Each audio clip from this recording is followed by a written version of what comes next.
आपको अपने जीवन में सब कुछ मिल सकता है, परंतु आपके अपना हर कार्य पूरी ईमानदारी से अच्छाई से करना होगा। एक बार की बात है, भगवान बुद्ध अपने शिष्यों के साथ जंगल में यात्रा कर रहे थे। रास्ते में उन्हें एक गांव दिखाई दिया। गांव में बुद्ध के आगमन की खबर फैल गई। लोग उनसे मिलने और उनकी बातें सुनने के लिए उत्सुक हो गए। गांव के कुछ लोग बुद्ध के पास गए और विनम्रता से उनसे प्रार्थना की कि वे कुछ समय गांव में रुककर ज्ञान दें। बुद्ध ने उनकी बात मानी और गांव में ठहरने का निश्चय किया। गांव में एक क्रोधित और ईर्ष्यालु व्यक्ति भी रहता था, जिसे बुद्ध और उनके उपदेशों से कोई विशेष लगाव नहीं था। उसने सोचा, यह व्यक्ति मेरे गांव के लोगों को मूर्ख बना रहा है, मुझे इसे सबक सिखाना होगा। अगले दिन जब बुद्ध गांव के चौराहे पर बैठे और प्रवचन दे रहे थे, तो वह व्यक्ति आया और बुद्ध को अपशब्द कहने लगा। उसने बुद्ध को अपमानित करने की हर संभव कोशिश की, लेकिन बुद्ध पूरी तरह शांत और स्थिर बने रहे।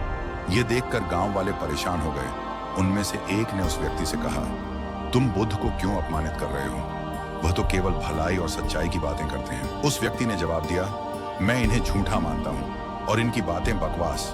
मैं इन्हें गांव से भगाकर ही दम लूंगा। यह सुनकर बुद्ध मुस्कुराए और बोले, भाई तुमसे एक प्रश्न पूछ सकता हूं? उसने क्रोध में कहा, पूछो।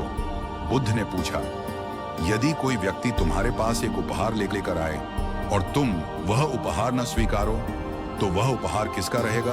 वह व्यक्ति बोला, वह उपहार तो उसी का रहेगा जिसने इसे लाया।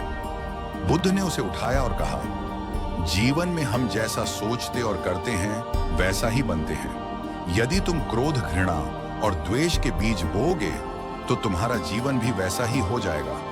लेकिन यदि प्रेम, करुणा और सच्चाई के बीज बोओगे तो तुम्हारा जीवन भी शांत और सुखद होगा।